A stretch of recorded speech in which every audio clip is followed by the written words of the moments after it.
Hi hello ನಮಸ್ಕಾರ ಎಲ್ರಿಗೂ. ನಾನು ನಿಮ್ಮ ಪ್ರೀತಿಯ ಸ್ವಪ್ನಿಲ್ ಸಾಗರ್. ಸ್ವಪ್ನ ಚಂದ್ರ ವಿಶೇಷ ತರಗತಿಗೆ ಸ್ವಾಗತ ಅಂತ ಕೋರ್ತಾ, ಕರ್ನಾಟಕ ಸರ್ಕಾರ ಇಲ್ಲಿಯವರೆಗೆ ನಡೆಸಿದ ವಿವಿಧ ಇಲಾಖೆಗಳಲ್ಲಿ ಕೇಳಿರುವ ಶಾತವಾಹನರ ಬಗೆಗಿನ ಪಾರ್ಟ್ 2ರಲ್ಲಿ ಶಾತವಾಹನರ ಬಗೆಗಿನ ಪ್ರಶ್ನೆಗಳನ್ನು ತಂದಿದ್ದೀವಿ. ಎಲ್ಲರೂ ನೋಡಿ ಸಹಕರಿಸಬೇಕು. ನೋಡಿ, ನಾನು ಮೊದಲ ಬಾರಿಗೆ ಈ ಪ್ರಯತ್ನವನ್ನು ಮಾಡ್ತಾ ಇದ್ದೀನಿ. ಆದಷ್ಟು ಬೇಗ ನಿಮಗೆ ಈ ಕ್ಲಾಸನ್ನ ಇಷ್ಟವಾಗಿದ್ದರೆ ನಿಮ್ಮ ಫ್ರೆಂಡ್ಸ್ ಜೊತೆಗೆ ಹಂಚಿಕೊಳ್ಳಿ ಅಂತ ಹೇಳ್ತಾ ಇವತ್ತಿನ ಸೆಷನ್ ಆರಂಭ ಮಾಡ್ತಾ ಇದ್ದೀರಿ. ನೋಡಿ, ಫಸ್ಟ್ ಕ್ವಶನ್ ಏನಿದೆ ಅಂತಂದ್ರೆ, ಕರ್ನಾಟಕದಲ್ಲಿ ಪ್ರಸಿದ್ಧವಾದ ಬೌದ್ಧ ಅವಶೇಷಗಳು ಎಲ್ಲಿವೆ? ಕರ್ನಾಟಕದಲ್ಲಿ ಪ್ರಸಿದ್ಧವಾದ ಬೌದ್ಧ ಅವಶೇಷಗಳು ಎಲ್ಲಿವೆ ಅಂತ ಕೇಳಿದ್ದಾರೆ. ಎಲ್ಲಿದ್ದಾವೆ ನೋಡಿ, ಆನ್ಸರ್ ಏನಾಗುತ್ತೆ? ಫಸ್ಟ್ ಆಪ್ಷನ್ ಕೊಟ್ಟಿದ್ದಾನೆ, ಮಂಜರಾಬಾದ್, ಸನ್ನತಿ, ಹಳೇಬೀಡು, ಹಂಪಿ. ನೋಡಿ, ಇದ್ರ ಆನ್ಸರ್ ಏನಾಗುತ್ತೆ ಅಂತಂದ್ರೆ, ಇದ್ರ ಆನ್ಸರ್ ಏನಾಗುತ್ತೆ? ಒಂದ್ ನಿಮಿಷ ತಡ್ರಿ. ಇದ್ರ ಆನ್ಸರ್ ಏನಾಗುತ್ತೆ ಅಂತಂದ್ರೆ ಸನ್ನತಿ ಆಗುತ್ತೆ. ಏನಾಗುತ್ತೆ? ಸನ್ನತಿ ಆಗುತ್ತದೆ. ಅಂದ್ರೆ ಕರ್ನಾಟಕದಲ್ಲಿ ಪ್ರಸಿದ್ಧವಾದ ಬೌದ್ಧ ಅವಶೇಷಗಳು ಎಲ್ಲಿವೆ ಅಂತಂದ್ರೆ ಎಲ್ಲಿವೆ? ಅವು ಸನ್ನತಿಯಲ್ಲಿ ಇದೆ. ಹಾಗಾದ್ರೆ ಈ ಸನ್ನತಿ ಯಾವ ನದಿಯ ದಂಡೆ ಮೇಲೆ ಕಂಡು ಬರುತ್ತೆ ಅಂದ್ರೆ ಭೀಮಾ ನದಿಯ ದಂಡೆ ಮೇಲೆ ಕಂಡು ಬರುತ್ತದೆ. ಯಾವ ನದಿಯ ದಂಡೆ ಮೇಲೆ? ಭೀಮಾ ನದಿಯ ದಂಡೆ ಮೇಲೆ ಕಂಡು ಬರುತ್ತೆ. ಈ ಭೀಮಾ ನದಿಯು ಕೃಷ್ಣಾ ನದಿಯ ಉಪನದಿಯಾಗಿದೆ. ಕೃಷ್ಣಾ ನದಿಯ ಉಪನದಿಯಾಗಿದೆ. ಈ ಕೃಷ್ಣಾ ನದಿಯು ಹರಿಯುವ ಒಟ್ಟು ಎಷ್ಟು ಕಿಲೋಮೀಟರ್ ಹರಿಯುತ್ತದೆ ಅಂತಂದ್ರೆ 1400 ಕಿಲೋಮೀಟರ್ ಹರಿಯುತ್ತದೆ. ನೋಡಿ, ಸನ್ನತಿ ಇದು ಯಾವ ಜಿಲ್ಲೆಯಲ್ಲಿ ಕಂಡು ಬರುತ್ತೆ ಅಂತಾರೆ? ಇದು ಕಲಬುರಗಿ ಜಿಲ್ಲೆಯಲ್ಲಿ ಕಂಡು ಬರುತ್ತದೆ. ಕಲಬುರಗಿ ಜಿಲ್ಲೆಯಲ್ಲಿ ಕಂಡು ಬರುತ್ತೆ. ಹಾಗಾದ್ರೆ ಈ ಕಲಬುರಗಿ ಬಗ್ಗೆ, ಈ ಕಲಬುರಗಿ ಏನಂತ ಕರೀತಾರೆ ಅಂತಂದ್ರೆ ತೊಗರಿಯ ನಾಡು ಎಂದು ಕರೆಯುತ್ತಾರೆ. ತೊಗರಿಯ ನಾಡು. ನೋಡಿ, ಈ ತೊಗರಿಯನ್ನು ಏಷ್ಯಾ ಖಂಡದಲ್ಲಿ ಅತಿ ಹೆಚ್ಚಾಗಿ ಬೆಳೆಯುವ ಕ್ಷೇತ್ರ ಯಾವುದು ಹೊಂದಿದೆ ಅಂದ್ರೆ ಕರ್ನಾಟಕದ ಕಲಬುರಗಿನೇ ಹೊಂದಿದೆ. ಈ ಕಲಬುರಗಿಯ ಹಳೆ ಹೆಸರೇ ಹಸ್ತಿನಾಪುರ. ಹಸ್ತಿನಾಪುರ. ಇದರ ನಂತರ ಗುಲ್ಬರ್ಗ. ಗುಲ್ಬರ್ಗ 2014ರಲ್ಲಿ ಇದನ್ನ ಕಲಬುರಗಿ ಅಂತ ಮಾಡಲಾಗಿದೆ. ಕಲಬುರಗಿ ಅಂತ ಮಾಡಲಾಗಿದೆ. ನೋಡಿ, ಈ ಭೀಮಾ ನದಿಯ ದಂಡೆ ಮೇಲೆ ಇನ್ನೊಂದು ನಗರ ಕಂಡು ಬರುತ್ತೆ. ಯಾವ ನಗರ ಅಂದ್ರೆ ಬಹುಮನಿ ಸಾಮ್ರಾಜ್ಯದ ಸುಲ್ತಾನ್ ಆಗಿರ್ತಕ್ಕಂಥ ಫಿರೋಜ್ ಶಾ ಎಂಬುವನು ಈ ಭೀಮಾ ನದಿಯ ದಂಡೆ ಮೇಲೆ ಫಿರೋಜಾಬಾದ್ ಎಂಬುವ ನಗರವನ್ನು ನಿರ್ಮಾಣ ಮಾಡುತ್ತಾನೆ. ಫಿರೋಜಾಬಾದ್ ಎಂಬ ನಗರ ನಿರ್ಮಾಣ ಮಾಡುತ್ತಾನೆ. ಈ ಫಿರೋಜ್ ಶಾ ಆಸ್ಥಾನದಲ್ಲಿಯೇ ಖಾಜಾ ಬಂದೆ ನವಾಜ್ ಇದ್ದ. ಯಾರು? ಖಾಜಾ ಬಂದೆ ನವಾಜ್ ಅವರು ಇದ್ದರು. ಖಾಜಾ ಬಂದೆ ನವಾಜ್ ದರ್ಗಾ ಎಲ್ಲಿ ಕಂಡು ಬರ್ತದೆ ಅಂತಂದ್ರೆ ಅದೇ ಕಲಬುರಗಿಯಲ್ಲಿ ಕಂಡು ಬರ್ತದ. ಎಲ್ಲಿ ಕಂಡು ಬರ್ತದ? ಕಲಬುರಗಿಯಲ್ಲೇ ಕಂಡು ಬರ್ತದ. ಕಲಬುರಗಿ ಏನಂತ ಕರಿತೀವಿ ಅಂತ ಹೇಳಿದನ? ತೊಗರಿಯ ನಾಡು ಅಂತ ಕರಿತೇವೆ. ಈ ಕಲಬುರಗಿನೇ ಕರ್ನಾಟಕದಲ್ಲಿ ಅತಿ ದೊಡ್ಡ ವಿಸ್ತೀರ್ಣದಲ್ಲಿ ಎರಡನೇ ಜಿಲ್ಲೆ ವಿಸ್ತೀರ್ಣದಲ್ಲಿ ಕರ್ನಾಟಕ ಎಷ್ಟನೇ ಜಿಲ್ಲೆ? ದೊಡ್ಡದಾಗಿ ಎಷ್ಟನೇ ಜಿಲ್ಲೆ? 2ನೇ ಜಿಲ್ಲೆ. 1ನೇ ಸ್ಥಾನ ಯಾವ್ದಂದ್ರೆ ಅದೇ ಬೆಳಗಾವಿ. ಯಾವುದು? ಬೆಳಗಾವಿ. ಇನ್ನು ನೋಡಿ, ಹಳೇಬೀಡು ಅನ್ನೋದು ಐತಿ. ಯಾವ್ದೈತಿ? ಹಳೇಬೀಡು ಅನ್ನೋದು ಐತಿ. ಹಳೇಬೀಡು. ಈ ಹಳೇಬೀಡಿಗೆ ನಾವ್ ಇನ್ನೊಂದು ಹೆಸರಂತ ಕರಿತೀವಿ. ಅದನ್ನು ನಾವ್ ಏನಂತ ಹೇಳ್ತೀವಿ? ದ್ವಾರ ಸಮುದ್ರ ಅಂತ ನೋಡ್ತೀವಿ. ದ್ವಾರ ಸಮುದ್ರ. ಈ ದ್ವಾರ ಸಮುದ್ರವು ಹೊಯ್ಸಳರ ರಾಜಧಾನಿಯಾಗಿತ್ತು. ಹೊಯ್ಸಳರ ರಾಜಧಾನಿಯಾಗಿತ್ತು. ಈ ದ್ವಾರ ಸಮುದ್ರವನ್ನು ನಿರ್ಮಾಣ ಮಾಡಿದವರು ಯಾರು ಅಂತಂದ್ರೆ ರಾಷ್ಟ್ರಕೂಟರ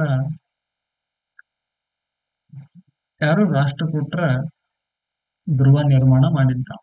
ನೋಡಿ, ಹಳೇಬೀಡಿನಲ್ಲಿ ಹೊಯ್ಸಳೇಶ್ವರ ದೇವಾಲಯ ಇದೆ. ಯಾವುದು? ಹೊಯ್ಸಳೇಶ್ವರ ದೇವಸ್ಥಾನ ಇದ್ದು ಈ ಹೊಯ್ಸಳೇಶ್ವರ ದೇವಸ್ಥಾನ ದ್ವಿಕೂಟ ದೇವಸ್ಥಾನವಾಗಿದೆ. ದ್ವಿಕೂಟದ ದೇವಸ್ಥಾನ ಯಾವುದು? ಹಳೇಬೀಡಿನ ಹೊಯ್ಸಳೇಶ್ವರ. ಈ ಹೊಯ್ಸಳೇಶ್ವರ ದೇವಾಲಯವನ್ನು ನಿರ್ಮಾಣ ಮಾಡಿದವರು ಯಾರು ಅಂದ್ರೆ ಕೇತುಮಲ್ಲ. ಯಾರು? ಕೇತುಮಲ್ಲ.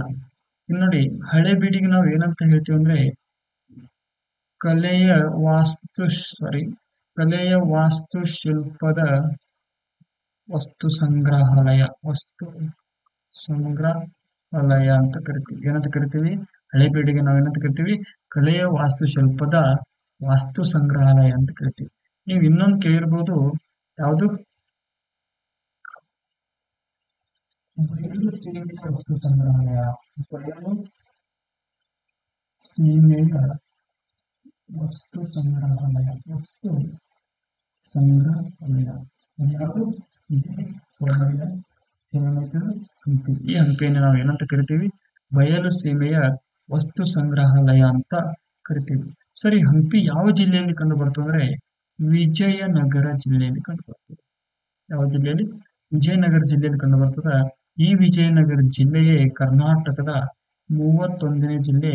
ಅಧಿಕೃತವಾಗಿ ಘೋಷಣೆ ಆಗಿದ್ದು ಯಾವಾಗಂದ್ರೆ 2021 ಅಕ್ಟೋಬರ್ 2ರಂದು. ಈ ಎಲ್ಲಿಂದ ಇದನ್ನ ಹೊಡೆದ್ರು? ವಿಜಯನಗರ ಜಿಲ್ಲೆ ಎಲ್ಲಿಂದ ಆರಂಭವಾಯಿತು? ಯಾವ ಜಿಲ್ಲೆಯಿಂದ ಹೊಡೆದು ಸ್ಥಾಪನೆ ಮಾಡಲಾಗಿದೆ ಅಂದ್ರೆ ಅದೇ ಬಳ್ಳಾರಿಯಿಂದ ಸ್ಥಾಪನೆ ಮಾಡಲಾಗಿದೆ. ಈ ಬಳ್ಳಾರಿ ಎಂಬುದೇ ಮದ್ರಾಸ್ ಪ್ರಾಂತ್ಯಕ್ಕೆ ಸೇರಿತ್ತು. ಎಲ್ಲಿ? ಮದ್ರಾಸ್ ಪ್ರಾಂತ್ಯಕ್ಕೆ ಸೇರಿತ್ತು. 1956ರಲ್ಲಿ ಇದನ್ನ ಹೈದರಾಬಾದ್ ಸಂಸ್ಥಾನ ಮದ್ರಾಸ್ ಪ್ರಾಂತ್ಯದಿಂದ ಕರ್ನಾಟಕಕ್ಕೆ ವಿಲೀನ ಮಾಡಲಾಯಿತು ಅಂತ ನಾವು ನೋಡ್ತೀವಿ. ಇನ್ನ ಈ ವಿಜಯನಗರ ಸಾಮ್ರಾಜ್ಯದ ಕೇಂದ್ರ ಬಿಂದು ಯಾವುದಂದ್ರೆ ಹೊಸಪೇಟೆ. ಯಾವ ಪೇಟೆ? ಹೊಸಪೇಟೆ. ಇದಕ್ಕೆ ನಾಗಲಾಪುರ ಎಂದು ಕರೆಯಲಾಗುತ್ತಿತ್ತು. ಯಾವುದಕ್ಕ? ಹೊಸಪೇಟೆ. ಈ ನಾಗಲಾಪುರ ಎಂದು ಕರೆಯಲಾಗುತ್ತದೆ ಹೊಸಪೇಟೆಗೆ. ಈ ಹೊಸಪೇಟೆಯನ್ನು ಸ್ಥಾಪನೆ ಮಾಡಿದವರು ಯಾರು ಅಂದ್ರೆ ಕೃಷ್ಣ ದೇವರಾಯ. ಯಾರು?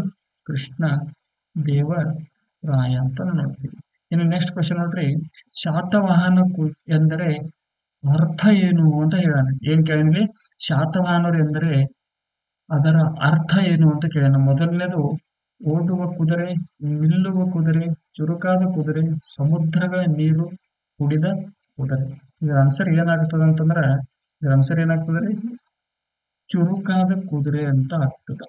ಇಲ್ಲಿ ನೋಡ್ರಿ, ಶಾತವಾಹನರು ಅಂತ ಶಾತವಾಹನರ ಬಗ್ಗೆ ನಾವು ನೆನ್ಪಿಡ್ಕೋಬೇಕಾದ ಸಂಗತಿ ಏನಂದ್ರೆ, ಶಾತವಾಹನರು ದಕ್ಷಿಣ ಭಾರತದಲ್ಲಿ ಸ್ವತಂತ್ರವಾಗಿ ಆಳ್ವಿಕೆ ಮಾಡಿದ ಮೊದಲ ದಕ್ಷಿಣ ಭಾರತದ ಸಾಮ್ರಾಜ್ಯ. ಯಾವುದು? ಶಾತವಾಹನರು.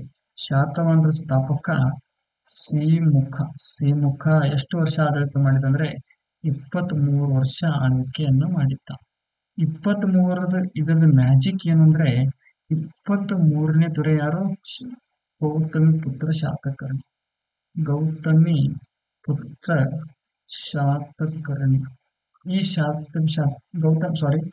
ಗೌತಮಿ ಪುತ್ರ ಶಾತಕರ್ಣಿಯೇ ಶಾತವಾಹನರ ಪ್ರಮುಖ ದೊರೆಯಾಗಿದ್ದ. ಯಾರು? ಗೌತಮಿ ಪುತ್ರ ಶಾತಕರ್ಣಿ. ಏನ್ ನೋಡ್ರಿ, ಸಮುದ್ರಗಳ ನೀರು ಕುಡಿದ ಕುದುರೆ ಅಂತ ಲಾಸ್ಟ್ ಆಪ್ಷನ್ ಇಟ್ಟಿದೆ. ಏನು? ಸಮುದ್ರಗಳ ನೀರು ಕುಡಿದ ಕುದುರೆ ಅಂತ ಐತಿ. ಇದಕ್ಕ ಈ ಸಮುದ್ರದ ಮುಂದೆ 3 ಅಂತ ಸೇರಿಸಿ, ಈ ಕುದುರೆ ಮುಂದೆ ಹೊಂದಿದವ ಸೇರಿಸಿ, ಈ 3 ಸಮುದ್ರಗಳ ನೀರು ಕುಡಿದ ಕುದುರೆ ಹೊಂದಿದವರು ಯಾರು ಅಂತಂದ್ರೆ ಅದೇ ಗೌತಮಿ ಪುತ್ರ ಶಾತಕರ್ಣಿ. ಈ ಗೌತಮಿ ಪುತ್ರ ಶಾತಕರ್ಣಿ ಶಾತವಾಹನರ ಪ್ರಮುಖ ದೊರೆ. ಆದ್ರೆ ಗೌತಮಿ ಪುತ್ರ ಶಾತಕರ್ಣಿ ಇವನು ಬಂಗಾಳ ಕೊಲ್ಲಿ ಸೆಕೆಂಡ್ ಅರಬ್ಬಿ ಸಮುದ್ರ, ಥರ್ಡ್ ಹಿಂದೂ ಮಹಾಸಾಗರ. ಈ 3ರಿಂದ ನೀರನ್ನು ಕುಡಿದ ಕುದುರೆಗಳನ್ನು ಇವ ಏನನ್ನಾಗಿ ಉಪಯೋಗ ಮಾಡಿದ್ದಂದ್ರೆ ತನ್ನ ಅಶ್ವನನ್ನಾಗಿ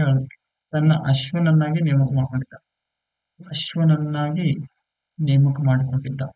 ಈ 3ರಿಂದ ನೀರು ಕುಡಿದ ಕುದುರೆಗಳನ್ನು ತನ್ನ ಅಶ್ವನನ್ನಾಗಿ ಹೊಂದಿದ್ದವ ಆಗಿದ್ದರಿಂದ ಈ ಗೌತಮಿ ಪುತ್ರ ಶಾತಕರ್ಣಿಗೆ ನಾವು ಏನಂತ ಕರಿತೀವಿ? ಸಮುದ್ರೋತ್ತೋಯ ಪಿತಾವಾಹನ ಅಂತ ಕರಿತೀವಿ. ಏನಂತ ಕರಿತೀವಿ? ಸಮುದ್ರೋತ್ತೋಯ ಪಿತಾವಾಹನ ಎಂದು ಕರೆಯುತ್ತೇವೆ. ನೆಕ್ಸ್ಟ್ ಕ್ವಶನ್ ನೋಡ್ರಿ, ಶಾತವಾಹನರ ಕಾಲದ ಬೌದ್ಧ ಸ್ತೂಪಗಳು ಹಾಗೂ ಅಶೋಕನ ಶಿಲಾಶಾಸನಗಳು ಎಲ್ಲಿವೆ ಅಂದ್ರೆ ಇಲ್ಲಿವೆ ಅಂತ ಕೇಳ. ಎಲ್ಲಿ ಮೊದಲ ಆಪ್ಷನ್ ಕೊಟ್ಟನ, ಸೌದತ್ತಿ ಕೊಟ್ಟನ, ಮಸ್ಕಿ ಕೊಟ್ಟನ, ಸನ್ನತಿ ಕೊಟ್ಟನ, ಕೊಪ್ಪಳ ಕೊಟ್ಟನ. ಇದರ ಆನ್ಸರ್ ಏನಾಗುತ್ತೆ ಅಂತಂದ್ರೆ, ಏನಾಗುತ್ತೆ ಇದರ ಆನ್ಸರ್ ಸನ್ನತಿ ಆಗ್ತದ. ಸನ್ನತಿ ಬಗ್ಗೆ ಹೇಳಿದ್ ನಿಮ್ಗ, ಸನ್ನತಿ ಬಗ್ಗೆ ಹೇಳಿದೆ. ಸನ್ನತಿ ಇದು ಭೀಮಾ ನದಿಯ ದಂಡೆ ಮೇಲೆ ಕಂಡು ಬರ್ತದ. ಎಲ್ಲಿ? ಭೀಮಾ ನದಿಯ ದಂಡೆ ಮೇಲೆ ಕಂಡು ಬರ್ತದ, ನದಿಯ ಮೇಲೆ. ಮತ್ತ ಸನ್ನತಿ ಇದು ಕಲಬುರಗಿ ಜಿಲ್ಲೆಯಲ್ಲಿ ಕಂಡು ಬರ್ತದೆ. ಕಲಬುರಗಿ ಜಿಲ್ಲೆಯಲ್ಲಿ ಕಂಡು ಬರ್ತದೆ. ಕಲಬುರಗಿ ಜಿಲ್ಲೆಯಲ್ಲಿ ಕಂಡು ಬರ್ತದೆ. ಸನ್ನತಿ ಇದು ಅಶೋಕ ಹೊರಡಿಸಿದ ಕರ್ನಾಟಕದ ಅತಿ ದೊಡ್ಡ ಶಾಸನ ಎಲ್ಲಿದೆ? ಸನ್ನತಿಗೆ ಇದೆ. ನೋಡ್ರಿ, ಸನ್ನತಿ ಭೀಮಾ ನದಿ ದಂಡೆ ಮೇಲಿದೆ, ಸನ್ನತಿ ಕಲಬುರಗಿ ಜಿಲ್ಲೆಯಲ್ಲಿದೆ.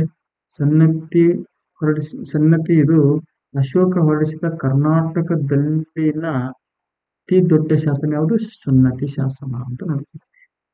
ಭೀಮಾ ನದಿ ದಂಡೆ ಮೇಲೆ ಕಂಡು ಬರ್ತದೆ. ಇನ್ನು ನೋಡ್ರಿ, ಮಸ್ಕಿ ಅನ್ನೋದು ಆಪ್ಷನ್ ಐತಿ. ಸೆಕೆಂಡ್ ಆಪ್ಷನ್ ಐತಿರಿ, ಮಸ್ಕಿ ಅನ್ನೋದು ಐತಿ. ಈ ಮಸ್ಕಿ ಅನ್ನೋದು ಅಶೋಕ ಹೊರಡಿಸಿದ ಅತಿ ಚಿಕ್ಕ ಶಾಸನ ಯಾವುದು? ಚಿಕ್ಕ ಶಾಸನ ಅಂತ ನೋಡ್ತೀವಿ. ಈ ಮಸ್ಕಿ ಶಾಸನವನ್ನು ಕಂಡು ಹಿಡಿದವ್ರು ಯಾರು ಅಂದ್ರೆ, ಇದೊಂದು ಮಸ್ಕಿ ಶಾಸನ ಐತಿ. ಈ ಮಸ್ಕಿ ಶಾಸನನೂ ಐತಿ ಮತ್ತು ಒಂದು ಸ್ಥಳದ ಹೆಸರು ಐತಿ. ಈ ಮಸ್ಕಿ ಶಾಸನ ಕಂಡು ಹಿಡಿದವ್ರು ಯಾರಂದ್ರೆ ಸಿ ಬೀಡನ್ನವರು ಕಂಡು ಹಿಡಿದ್ರು. ಯಾವಾಗ? 1915ರಲ್ಲಿ ಕಂಡುಬಂದರು. ಮಸ್ಕಿ ಇದು ಕಂಡು ಬರೋದು ಎಲ್ಲಿ ಅಂದ್ರೆ ರಾಯಚೂರಿನಲ್ಲಿ ಕಂಡು ಬರುತ್ತದೆ. ಈ ಸೌದತ್ತಿ ಕಂಡು ಬರೋದು ಬೆಳಗಾವಿಯಲ್ಲಿ ಕಂಡು ಬರುತ್ತದೆ. ಎಲ್ಲಿ ಕಂಡು ಬರ್ತದೆ? ಬೆಳಗಾವಿಯಲ್ಲಿ ಕಂಡು ಬರುತ್ತದೆ. ಇನ್ನು ನೋಡ್ರಿ, ಲಾಸ್ಟ್ ಆಪ್ಷನ್ ಏನ್ ಕೊಟ್ಟಾನ? ಕೊಪ್ಪಳ ಅಂತ ಕೊಟ್ಟಾನ. ಏನಂತ ಕೊಟ್ಟನ್ರಿ? ಕೊಪ್ಪಳ ಅಂತ ಕೊಟ್ಟಾನ. ಏನಂತ ಕೊಟ್ಟಾನ? ಕೊಪ್ಪಳ ಅಂತ ಕೊಟ್ಟಾನ. ಈ ಕೊಪ್ಪಳದಿಂದ ಈ ಕೊಪ್ಪಳ 1997ರಲ್ಲಿ ರಾಯಚೂರಿನಿಂದ ಬೇರ್ಪಡಿಸಲಾಗುತ್ತದೆ. ಯಾವಾಗ? 1997. ಈ ಕೊಪ್ಪಳವನ್ನು ನಾವು ಖಡ್ಗಳ ದೇಶ ಎಂದು ಕರೆಯಲಾಗುತ್ತೆ. ಖಡ್ಗಳ ದೇಶ ಎಂದು ಹೇಳುತ್ತೇವೆ. ಈ ಕೊಪ್ಪಳದಲ್ಲಿ ಗಂಗಾವತಿ ಎನ್ನುವ ಒಂದು ತಾಲೂಕಿದೆ. ಗಂಗಾವತಿ ತಾಲೂಕಿನ ನವಲಿ ಎಂಬಲ್ಲಿ ರೈಸ್ ಟೆಕ್ನಾಲಜಿ ಪಾರ್ಕ್ ಅದ. ಯಾವುದು? ರೈಸ್ ಟೆಕ್ನಾಲಜಿ ಪಾರ್ಕ್ ಅಂತ ಐತಿ. ಈ ಗಂಗಾವತಿಯಲ್ಲಿನೇ ನವಲಿ ಅದ. ಆ ನವಲಿ ಎಂಬಲ್ಲಿ ರೈಸ್ ಟೆಕ್ನಾಲಜಿ ಪಾರ್ಕ್ ಇದೆ. ಈ ಕೊಪ್ಪಳ ಭತ್ತ ಬೆಳೆಯುವ ಕರ್ನಾಟಕದ 2ನೇ ಅತಿ ದೊಡ್ಡ ಜಿಲ್ಲೆ ಅಂತ ನೋಡಿ. ಯಾವುದು? ಕೊಪ್ಪಳ. ಕೊಪ್ಪಳದಲ್ಲಿಯೂ ಕೂಡ ಅಶೋಕನ ಶಾಸನಗಳು ಕಂಡುಬರುತ್ತವೆ. ಎಸ್. ನೆಕ್ಸ್ಟ್ ಕ್ವಶನ್ ನೋಡ್ರಿ, ಈ ಕೆಳಗಿನ ಯಾವ ನೆಲೆಯಲ್ಲಿ ಶಾತವಾಹನರ ಕಲಾ ಚಟುವಟಿಕೆ ಕಂಡು ಬಂದಿಲ್ಲ ಅಂತ ಕೇಳ. 1 ನಿಮಿಷ ನಿಂದ್ರಿ, 1 ನಿಮಿಷ.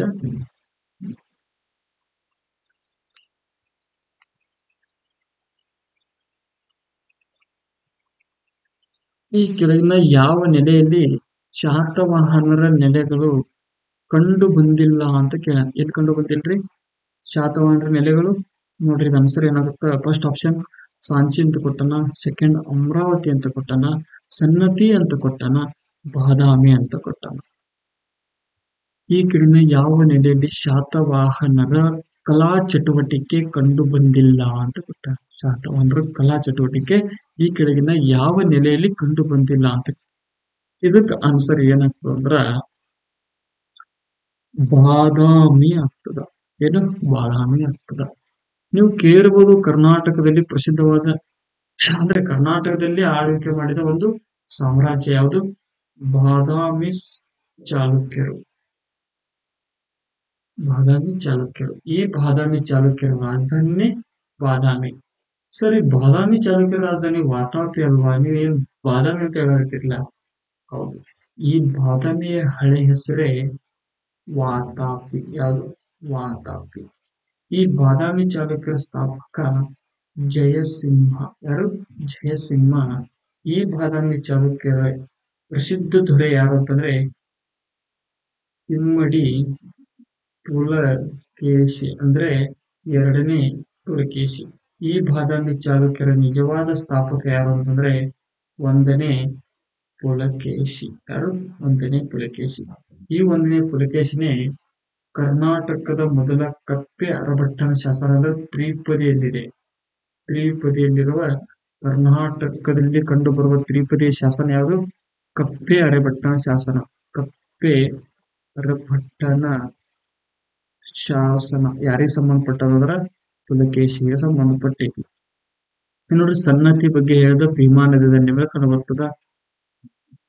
ಭೀಮಾ ನದಿ ಕಲಬುರಗಿ ಜಿಲ್ಲೆಯಲ್ಲಿ ಕಂಡು ಬರ್ತದ. ಇನ್ನು ಅಶೋಕನ ಅತಿ ದೊಡ್ಡ ಶಾಸನ ಯಾರ್ದು? ಅಶೋಕಂದು.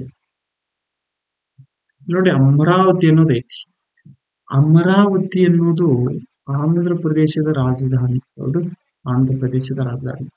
ಇದೇ ಆಂಧ್ರ ಪ್ರದೇಶ ಭಾರತದಲ್ಲಿ ಸ್ಥಾಪನೆಯಾದ ಮೊದಲ ಭಾಷಾವಾರು ಆಧಾರದ ಮೇಲೆ ಸ್ಥಾಪನೆಯಾದ ಮೊದಲ ರಾಜ್ಯ ಯಾವುದು? ಆಂಧ್ರ ಪ್ರದೇಶ. ಯಾವಾಗ? 1953ರಿಂದ 1955ರವರೆಗೆ ಒಂದು ವರದಿ ಇತ್ತು. ಯಾವುದು? ಫಜಲ್. ಈ ಫಜಲಲ್ಲಿ ವರದಿ ಆಧಾರದ ಮೇಲೆನೆ ಈ ಆಂಧ್ರ ಪ್ರದೇಶ ರಾಜ್ಯ ಸ್ಥಾಪನೆ ಮಾಡಲಾಯಿತು. ಈ ಆಂಧ್ರ ಪ್ರದೇಶ ಸ್ಥಾಪನೆಯಾದ ಸಂದರ್ಭದಲ್ಲಿ ಆಂಧ್ರ ಪ್ರದೇಶದ ರಾಜಧಾನಿ ಯಾವುದಾಗಿತ್ತು ಅಂದ್ರೆ ಕರ್ನೂಲ ಆಗಿತ್ತು. ಯಾವುದು? ಕರ್ನೂಲ್. ಯಾವುದು? ಕರ್ನೂಲ್. ಈ ಕರ್ನೂಲೇ ಆಂಧ್ರ ಪ್ರದೇಶದ ಮೊದಲ ರಾಜಧಾನಿ ಆಗಿತ್ತು. ಇನ್ನ ಅಮರಾವತಿಯಲ್ಲಿ ಒಂದು ಸ್ತೂಪ ಕಂಡು ಬರ್ತದೆ. ಯಾವುದು? ಅದರ ಹೆಸರೇ ಅಮರಾವತಿ ಸ್ತೂಪ. ಇದನ್ನು ನಿರ್ಮಾಣ ಮಾಡಿದವರು ಯಾರು ಅಂದ್ರೆ ಶಾತವಾಹನರ ವಶಿಷ್ಠ ಪುತ್ರ ಪುಲಮಾಯಿ. ಯಾರು? ವಶಿಷ್ಠ ಪುತ್ರ ಪುಲಮಾಯಿ ಇದನ್ನ ನಿರ್ಮಾಣ ಮಾಡ್ತಾನೆ. ಯಾವುದು? ಅಮರಾವತಿ ಸ್ತೂಪ. ಈ ಅಮರಾವತಿ ಸ್ತೂಪವನ್ನು ನಾವು ದಕ್ಷಿಣ ಭಾರತದ ಅತಿ ದೊಡ್ಡ ಸ್ತೂಪ. ಯಾವುದು? ಇದೇ ಅಮರಾವತಿ ಸ್ತೂಪ. ಈ ಅಮರಾವತಿ ಸ್ತೂಪ ಯಾವ ಶೈಲಿಯಲ್ಲಿದೆ ಅಂದ್ರೆ ಮಧುರ ಶೈಲಿ ಮತ್ತು ಅಮರಾವತಿ ಶೈಲಿ. ಅಮರಾವತಿ ಶೈಲಿ. ಅಮರಾವತಿ ಶೈಲಿಯನ್ನು ಮೊದಲ ಬಾರಿಗೆ ಬಳಸಿದವರು ಯಾರು ಅಂತಂದ್ರೆ, ಉಪಯೋಗ ಮಾಡಿದವರು ಅಂದ್ರೆ, ಸ್ಟಾರ್ಟ್ ಮಾಡಿದವರು ಯಾರು ಅಂದ್ರೆ ಇದೇ ಶಾತವಾಹನರು. ಏನು? ಇದೇ ಶಾತವಾಹನರು. ಇನ್ನೊಂದು ಆಪ್ಷನ್ ನೋಡ್ರಿ, ಇಲ್ಲಿ ಸಾಂಚಿ ಅನ್ನೋದೈತಿ. ಸರ್, ಇದು ಸಾಂಚಿ ಶಾತವಾಹನರಿಗೆ ಸಂಬಂಧಪಟ್ಟದೇನು? ಹೌದು, ಸಂಬಂಧಪಟ್ಟದ. ಹೆಂಗ್ ಸಂಬಂಧಪಟ್ಟದಂದ್ರೆ ಇದು ಸಾಂಚಿ ಅನ್ನೋದು ಭಾರತದ ಅತಿ ದೊಡ್ಡ ಸ್ತೂಪ. ಅತಿ ದೊಡ್ಡ ಸ್ತೂಪ.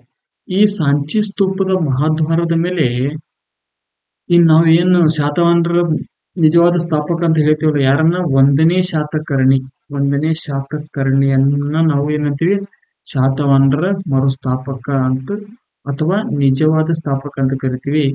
ಈ ಒಂದನೇ ಶಾತಕರ್ಣಿಯ ಹೆಸರು ಏನೈತಲ್ಲ, ಈ ಒಂದನೇ ಶಾತಕರ್ಣಿ ಎಂಬ ಹೆಸರು ಈ ಸಾಂಚಿ ಸ್ತೂಪದ ಮಹಾದ್ವಾರದಲ್ಲಿ ಕಂಡು ಬಂದಿದೆ. ಎಲ್ಲಿ? ಸಾಂಚಿ ಸ್ತೂಪದ ಮಹಾದ್ವಾರದಲ್ಲಿ ಯಾರ ಹೆಸರು ಕಂಡು ಬಂದಂತಂದ್ರೆ ಅದೇ ಶಾತವಾಹನರ ಮರುಸ್ಥಾಪಕ ಅಥವಾ ನಿಜವಾದ ಸ್ಥಾಪಕ ಒಂದನೇ ಶಾತಕರ್ಣಿಯ ಹೆಸರು ಸಾಂಚಿ ಸ್ತೂಪದಲ್ಲಿ ಕಂಡು ಬಂದಿದೆ. ಇನ್ನು ನೆಕ್ಸ್ಟ್ ಕ್ವಶನ್ ನೋಡ್ರಿ, ಶಾತವಾಹನರ ಕಾಲದ ಪ್ರಮುಖ ಸ್ತೂಪಗಳನ್ನು ಹೊಂದಿರುವ ಸ್ಥಳಗಳು ಯಾವ ಅಂತ ಕೇಳಿದೆ. ಇದಕ್ಕ ಮೊದಲನೇ ಆಪ್ಷನ್ ಅಮರಾವತಿ ಮತ್ತು ನಾಗಾರ್ಜುನಕೊಂಡ, ಕಾರ್ಲೆ ಮತ್ತು ಅಜಂತ, ನಾಸಿಕ ಮತ್ತು ಬೀಡ, ಐಹೊಳೆ ಮತ್ತು ಪಟ್ಟದಕಲ್ಲು ಅಂತ ಇದೆ. ಇದರ ಆನ್ಸರ್ ಏನಾಗ್ತದೆ ಅಂದ್ರೆ ನಾಗಾರ್ಜುನಕೊಂಡ ಮತ್ತು ಅಮರಾವತಿ ಅಥವಾ ಅಮರಾವತಿ ಮತ್ತು ನಾಗಾರ್ಜುನಕೊಂಡ. ಹೇಳಿದೆ, ಅಮರಾವತಿ ಆಂಧ್ರ ಪ್ರದೇಶದ ರಾಜಧಾನಿಯಾಗಿತ್ತು. ಅಮರಾವತಿ ಇದು ಕೃಷ್ಣಾ ನದಿಯ ದಂಡೆ ಮೇಲೆ ಕಂಡು ಬರ್ತದ. ಕೃಷ್ಣಾ ನದಿಯ ದಂಡೆ ಮೇಲೆ ಕಂಡು ಬರ್ತದೆ. ನಾಗಾರ್ಜುನಕೊಂಡ ಇದು ಶಾತವಾಹನರ ಇದು ನಾಗಾರ್ಜುನಕೊಂಡದಲ್ಲಿ ಶಾತವಾಹನರ ವಿಹಾರಗಳು ಮತ್ತು ಸ್ತೂಪಗಳು ಮತ್ತು ಚೈತ್ಯಗಳು ಕಂಡು ಬರ್ತಾವೆ. ಎಲ್ಲಿ? ನಾಗಾರ್ಜುನಕೊಂಡದಲ್ಲಿ ಕಂಡು ಬರ್ತವೆ. ಇಲ್ಲಿ ನೋಡ್ರಿ, ಕಾರ್ಲೆ ಎನ್ನುವುದೊಂದು ಆಪ್ಷನ್ ಕೊಟ್ಟಾನೆ. ಇಲ್ಲಿ ಕಾರ್ಲೆ ಮತ್ತು ಅಜಂತ ಎನ್ನುವುದೊಂದು ಆಪ್ಷನ್ ಕೊಟ್ಟಾನೆ. ಈ ಕಾರ್ಲೆ ಅನ್ನೋದು ಒಂದು ಚೈತ್ಯ ಐತಿ. ಸರ್, ಈ ಚೈತ್ಯ ಅಂದ್ರೆ ಏನಂದ್ರೆ ಬೌದ್ಧ ಬೌದ್ಧರು ಬೌದ್ಧರು ಪ್ರಾರ್ಥನಾ ಮಾಡುವ ಸ್ಥಳ, ಪ್ರಾರ್ಥನಾ ಮಾಡುವ ಸ್ಥಳ ಯಾವುದು? ಚೈತ್ಯ. ಚೈತ್ಯ. ಭಾರತದಲ್ಲಿ ಅತಿ ದೊಡ್ಡ ಚೈತ್ಯ ಯಾವುದಂದ್ರೆ ಅದೇ ಕಾರ್ಲೆ ಚೈತ್ಯ. ಮತ್ತು ಭಾರತದಲ್ಲಿ ಅತಿ ಉದ್ದವಾದ ಚೈತ್ಯ ಅಂದ್ರೆ ಯಾವುದು? ಅದೇ ಕಾರ್ಲೆ ಚೈತ್ಯ. ಈ ಕಾರ್ಲೆ ಚೈತ್ಯದ ಶಿಲ್ಪಿ ಯಾರು ಅಂದ್ರೆ ಬನವಾಸಿಯ ಭೂತಪಾಲ. ಬನವಾಸಿ ಕಂಡು ಬರುವುದು ಎಲ್ಲಿ ಅಂದ್ರೆ ಉತ್ತರ ಕನ್ನಡ ಜಿಲ್ಲೆಯಲ್ಲಿ ಕಂಡು. ಯಾವ್ದು? ಉತ್ತರ ಕನ್ನಡ ಜಿಲ್ಲೆ. ಎಲ್ಲಿ ಕಂಡು ಬರ್ತದ್ರಿ? ಉತ್ತರ ಕನ್ನಡ ಜಿಲ್ಲೆಯಲ್ಲಿ ಕಂಡು ಬರ್ತದ. ಇಲ್ಲಿ ನೋಡಿ ಅಜಂತ ಅನ್ನೋದೈತಿ. ಈ ಅಜಂತ ಕಂಡು ಬರೋದು ಎಲ್ಲಿ ಅಂದ್ರೆ ಮಹಾರಾಷ್ಟ್ರದಲ್ಲಿ ಕಂಡು ಬರ್ತದೆ. ಮಹಾರಾಷ್ಟ್ರದ ಔರಂಗಾಬಾದ್ ಅಥವಾ ಪ್ರಸ್ತುತದ ಹೆಸರ ಸಂಭಾಜಿ ನಗರದಲ್ಲಿ ಕಂಡುಬರುತ್ತದೆ. ಈ ಅಜಂತದಲ್ಲಿ ಎಷ್ಟು ಗುಹೆಗಳು ಇದಾವೆ ಅಂದ್ರೆ 29 ಗುಹೆಗಳಲ್ಲಿ 9 ಮತ್ತು 10ನೇ ಗುಹೆಗಳು ಶಾತವಾಹನರ ಬಗ್ಗೆ ತಿಳಿಸ್ತದೆ. ಎಷ್ಟನೇದು? 9 ಮತ್ತು 10ನೇದು. ಇಲ್ಲಿ 9ನೇ ಗುಹೆ ಏನ್ ಹೇಳ್ತಂದ್ರೆ ಬೌದ್ಧನು ನಿಲುವಂಗಿಯಿಂದ ಕುಳಿತಿದ್ದ ಚಿತ್ರವನ್ನು ಕಂಡುಬರ್ತದೆ. ಇಲ್ಲಿ 9ನೇ ಗುಹೆಯಲ್ಲಿ. 10ನೇ ಗುಹೆಯಲ್ಲಿ ಏನ್ ಕಂಡುಬರ್ತದೆ ಅಂದ್ರೆ ಬೌದ್ಧನು ಹಣೆಗೆ ಚಂದ್ರವನ್ನು ಹಚ್ಚಿಕೊಂಡು ಹಣೆಗೆ ಚಂದ್ರ ಹಚ್ಚಿಕೊಂಡಿದ್ದು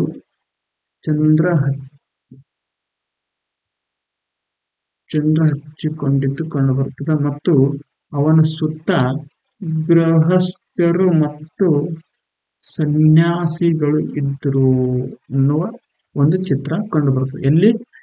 10ನೇ ಗುಹೆಯಲ್ಲಿ. ಶಾತವಾಹನರಿಗೆ ಸಂಬಂಧಪಟ್ಟಂತ ಗುಹೆ ಯಾವುದು? ಅಜಂತಾ ಗುಹೆಗಳಲ್ಲಿನ 9 ಮತ್ತು 10ನೇ ಗುಹೆ ಅಂತ ನಾವು ನೋಡ್ತೀವಿ. ಅಜಂತದಲ್ಲಿ ಒಟ್ಟು ಕಂಡುಬರುವ ಗುಹೆಗಳು ಎಷ್ಟು? 29. ಅಜಂತಾ ಕಂಡುಬರೋದು ಎಲ್ಲಿ ಅಂದ್ರೆ ಅದೇ ಔರಂಗಾಬಾದ ಅಥವಾ ಔರಂಗಾಬಾದ ಅಥವಾ ಸಂಭಾಜಿ ನಗರ. ಇಲ್ಲಿ ನೋಡ್ರಿ ನಾಸಿಕ್ ಅನ್ನೋದು ಕೊಟ್ಟನ. ಇಲ್ಲಿ ಏನಂತ ಕೊಟ್ಟನ? ನಾಸಿಕ್. ಈ ನಾಸಿಕ್ ಮಹಾರಾಷ್ಟ್ರ ರಾಜ್ಯದಲ್ಲಿ ಕಂಡು ಬಂದಿದ್ದು 2023 ರಾಷ್ಟ್ರೀಯ ಯುವ ದಿನ ಇಲ್ಲಿಯೇ ಆಚರಣೆ ಮಾಡ್ತಾರೆ. ಎಲ್ಲಿ? ನಾಸಿಕದಲ್ಲಿ ಆಚರಣೆ ಮಾಡ್ತಾರೆ. ಇನ್ನು ಐಹೊಳೆ ಐತಿ ನೋಡಿ. ಏನೈತಿ? ಐಹಿಹೊಳೆ ಅಂತ ಕೊಟ್ಟನ. ಇಲ್ಲಿ ಏನಂತ ಕೊಟ್ಟನ? ಐಹೊಳೆಯ ಹಳೆ ಹೆಸರು ಏನಂದ್ರೆ ಆರ್ಯಪುರ. ಐಹೊಳೆಯನ್ನು ನಾವು ದೇವಾಲಯದ ವಾಸ್ತುಶಿಲ್ಪದ ತೊಟ್ಟಿಲು ಎಂದು ಕರೆಯಲಾಗುತ್ತದೆ. ಐಹೊಳೆ ಹಳೆ ಹೆಸರು ಆರ್ಯಪುರ. ಇನ್ನೊಂದು ಗೊತ್ತಿರಲಿ, ಬಾದಾಮಿ ಚಾಲುಕ್ಯರ ಪ್ರಥಮ ರಾಜಧಾನಿ ಯಾವುದು ಅಂದ್ರೆ ಬಾದಾಮಿ ಚಾಲುಕ್ಯರ ಪ್ರಥಮ ರಾಜಧಾನಿ ಐಹೊಳೆ. ಯಾವುದು? ಐಹೊಳೆ. ಮತ್ತ ಇಲ್ಲಿ ಇನ್ನೊಂದು ಆಪ್ಷನ್ ಕೊಟ್ಟನ, ಪಟ್ಟದಕಲ್ಲು ಅಂತ ಕೊಟ್ಟನ. ಪಟ್ಟದಕಲ್ಲುವನ್ನ ನೋಡ್ರಿ, ಇದು ಪಟ್ಟದಕಲ್ಲು ಬಾದಾಮಿ ಚಾಲುಕ್ಯರ ರಾಜರು ಇರ್ತಿರ್ತಾರಲ್ಲ, ಆ ರಾಜರಿಗೆ ಎಲ್ಲಿ ಪಟ್ಟಾಭಿಷೇಕ ಮಾಡ್ತಿದ್ರು ಅಂದ್ರೆ ಇದೇ ಪಟ್ಟದಕಲ್ಲಲ್ಲಿ ಪಟ್ಟಾಭಿಷೇಕ ಮಾಡ್ತಿದ್ರು. ಇಲ್ಲಿ ರಾಜರಿಗೆ ಪಟ್ಟಾಭಿಷೇಕ ಎಲ್ಲಿ ಮಾಡ್ತಿದ್ರು? ಪಟ್ಟದಕಲ್ಲಿನಲ್ಲೇ ಮಾಡ್ತಿದ್ರು. ಈ ಪಟ್ಟದಕಲ್ಲಿಗೆ ನಾವು ಏನಂತ ಹೇಳ್ತೀವಿ ಅಂದ್ರೆ ಬಾದಾಮಿ ಚಾಲುಕ್ಯರ ಕಲೆಯ ತವರೂರು ಎಂದು ಕರೆಯುತ್ತೇವೆ. ಯಾವುದಕ್ಕ? ಪಟ್ಟದಕಲ್ಲು. ಇನ್ನೊಂದು ಗೊತ್ತಿರ್ಲಿ,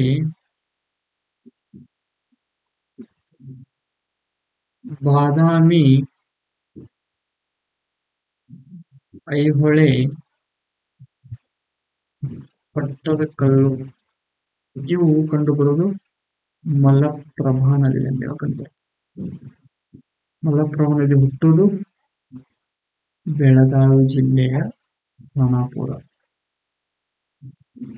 ಖಾನಾಪುರದಲ್ಲಿ ಹುಟ್ಟದ. ಎಲ್ಲಿ? ಬೆಳಗಾವಿ ಜಿಲ್ಲೆ ಖಾನಾಪುರದಾಗ. ಮತ್ತ 2012 ಜೂನ್ 1 ಈ ಪಟ್ಟದಕಲ್ಲು ಯುನೆಸ್ಕೋಗೆ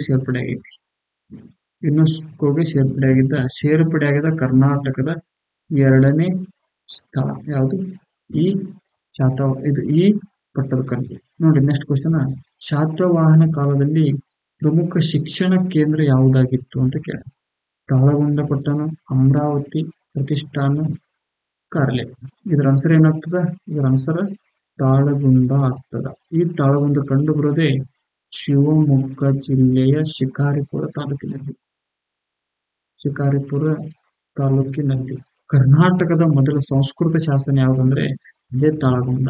ಅದು ತಾಳಗುಂದ ಶಾಸನವನ್ನು ನಾವು ಕರ್ನಾಟಕದ ಮೊದಲ ಸಂಸ್ಕೃತ ಶಾಸನ ಅಂತ ಹೇಳ್ತೀವಿ. ಇನ್ನು ಕದಂಬರದು ಸ್ಥಾಪಕ ಯಾರು? ಮಯೂರವರ್ಮ. ಈ ಮಯೂರವರ್ಮನೇ ಈ ಕದಂಬರ ಸ್ಥಾಪಕ ಅಂತ ಯಾವ ಶಾಸನದಲ್ಲಿ ಹೇಳ್ತಂದ್ರ ಇದೇ ತಾಳಗುಂದ ಶಾಸನದಲ್ಲಿ ಹೇಳ್ತದೆ. ಈ ತಾಳಗುಂದ ಶಾಸನದ ಮುಂದೆ ಒಂದು ದೇವಸ್ಥಾನ ಐತಿ. ತಾಳಗುಂದ ಶಾಸನ ಇರುವ ಒಂದು ಸ್ಥಳದಲ್ಲಿ ಒಂದು ಪ್ರಣವೇಶ್ವರ ದೇವಸ್ಥಾನ ಐತಿ. ಈ ಪ್ರಣವೇಶ್ವರ ದೇವಸ್ಥಾನವನ್ನೇ ಕರ್ನಾಟಕದ ಪ್ರಥಮ ದೇವಸ್ಥಾನ ಯಾವುದು? ಪ್ರಣವೇಶ್ವರ ದೇವಸ್ಥಾನ. ಎಲ್ಲಿ ಕಂಡು ಬರ್ತದೆ? ತಾಳಗುಂದ ಶಾಸನದ ಸ್ಥಳದಲ್ಲಿ ಕಂಡು ಬರ್ತದೆ. ಇನ್ನು ಅಮರಾವತಿ ಐತಿ. ಅಮರಾವತಿ ಇದು ಆಂಧ್ರ ಪ್ರದೇಶದಲ್ಲಿ ಕಂಡು ಬರ್ತದೆ ಮತ್ತು ಕೃಷ್ಣಾ ನದಿ ದಂಡೆಯಲ್ಲಿ ಕಂಡು ಬರ್ತದೆ. ಕೃಷ್ಣಾ ನದಿ ಹರಿಯುವ ಒಟ್ಟು ಉದ್ದ 14 ಮೈಲಿ. ಕೃಷ್ಣಾ ನದಿ ಅತಿ ಮುಖ್ಯವಾದ ಉಪನದಿ ತುಂಗಭದ್ರಾ. ಈ ತುಂಗಭದ್ರಾ ನದಿ ಯೋಜನೆ ಯಾವ ರಾಜ್ಯಗಳ ನಡುವೆ ವಿವಾದ ಆದಂದ್ರ ನೋಡ್ರಿ, ಆಂಧ್ರ ಪ್ರದೇಶ ಮತ್ತು ಕರ್ನಾಟಕದ ನಡುವೆ ತುಂಗಭದ್ರಾ ಎಂಬ ನದಿಯಿಂದ ವಿವಾದಗಳನ್ನು ಅದಾವ. ಎಲ್ಲಿ? ಆಂಧ್ರ ಪ್ರದೇಶ ಮತ್ತು ಕರ್ನಾಟಕದ ನಡುವೆ ಯಾವ ನದಿಯ ವಿವಾದಗಳು ಅಂತ ಕೇಳಿದಾಗ ಅದು ಯಾವುದು? ತುಂಗಭದ್ರಾ ಅಂತ. ಇನ್ನು ಪ್ರತಿಷ್ಠಾನ. ಈ ಪ್ರತಿಷ್ಠಾನಕ್ಕೆ ಇನ್ನೊಂದು ಹೆಸರನ್ನು ಕರಿತೀವಿ. ಏನಂತ ಕರಿತೀವಿ ಅಂದ್ರೆ ಪೈಠಾಣ ಅಂತ ಕರಿತೀವಿ. ಇದು ಔರಂಗಾಬಾದ್ ಜಿಲ್ಲೆಯಲ್ಲಿದೆ. ಎಲ್ಲಿದೆ? ಔರಂಗಾಬಾದ್ ಜಿಲ್ಲೆ ಹೆಸರು ಇನ್ನೊಂದು ಸಂಭಾಜಿ ನಗರ. ಯಾವುದು? ಸಂಭಾಜಿ ನಗರ. ಇದೇ ಔರಂಗಾಬಾದ್ನಲ್ಲಿ ಸಂಭಾಜಿಯನ್ನು ಔರಂಗಜೇಬ ನಡು ರಸ್ತೆ ಮೇಲೆ ಕೊಲೆ ಮಾಡಿದ್ದ. ಎಲ್ಲಿ? ಔರಂಗಾಬಾದ್ ಒಳಗೆ. ನೋಡ್ರಿ, ಇನ್ನೊಂದು ಔರಂಗಜೇಬನ ಸಮಾಧಿ ಎಲ್ಲಿದೆ ಅಂದ್ರೆ ಔರಂಗಾಬಾದ್ನಲ್ಲಿದೆ. ಮತ್ತು ಇವನು ಹೆಂಡತಿ ದೇವಿಕಾ ಮಕ್ಬರ್ ಅದು ಎಲ್ಲಿದೆ ಅಂದ್ರೆ ಇದೇ ಔರಂಗಾಬಾದ್ನಲ್ಲಿದೆ. ಯಾವುದು? ದೇವಿಕಾ ಮಕ್ಬರ್ ಎಲ್ಲಿದೆ? ಅದೇ ಔರಂಗಾಬಾದ್ನಲ್ಲಿ ಇದೆ. ಇನ್ನು ಲಾಸ್ಟ್ ಆಪ್ಷನ್ ನೋಡ್ರಿ, ಕಾರ್ಲೆ ಅನ್ನೋದು ಐತಿ. ಕಾರ್ಲೆ ಅನ್ನೋದು ಒಂದು ಚೈತ್ಯ. ಇದು ಭಾರತದ ಅತಿ ದೊಡ್ಡ ಚೈತ್ಯ. ಯಾವುದು? ಇದೇ ಕಾರ್ಲೆ ಚೈತ್ಯ. ಇದನ್ನು ಹೊರಡಿಸಿದವರು ಬನವಾಸಿಯ ಭೂತಪಾಲ ಎಂಬುವನು ಈ ಕಾರ್ಲೆ ಚೈತ್ಯವನ್ನು ಹೊರಡಿಸ್ತಾನೆ. ಇನ್ನು ನೆಕ್ಸ್ಟ್ ಕ್ವಶನ್ ನೋಡ್ರಿ, ಕೆಳಗಿನ ಯಾವ ಶಾತವಾಹನ ದೊರೆ ತನ್ನ ನಾಣ್ಯಗಳ ಮೇಲೆ ಮೀನಿನ ಚಿತ್ರವನ್ನು ಬಿಡಿಸಿದ್ದ ಅಂದ್ರೆ ಕೆತ್ತಿಸಿದ್ದ ಅಂತಂದ್ರೆ ಇದರ ಆನ್ಸರ್ ಏನಾಗ್ತಂದ್ರೆ 1ನೇ ಆಪ್ಷನ್ ಕೊಟ್ಟಾನ. 1ನೇ ಶಾತಕರ್ಣಿ, ವಿಜಯ ಶಾತಕರ್ಣಿ, ಸಿಂಹಮುಖ ಮತ್ತು ಯಜ್ಞಶ್ರೀ ಶಾತಕರ್ಣಿ. ಇದರ ಆನ್ಸರ್ ಏನಾಗ್ತಂದ್ರ ಯಜ್ಞಶ್ರೀ ಶಾತಕರ್ಣಿ ಆಗ್ತದ. ಯಜ್ಞಶ್ರೀ ಶಾತಕರ್ಣಿ ಬಗ್ಗೆ ನಿಮ್ಗೆ ಗೊತ್ತಿರ್ಲಿ, ಶಾತವಾಹನರ ಕೊನೆಯ ಪ್ರಮುಖ ದೊರೆ ಯಾರು? ಪ್ರಮುಖ ದೊರೆ ಇವನು.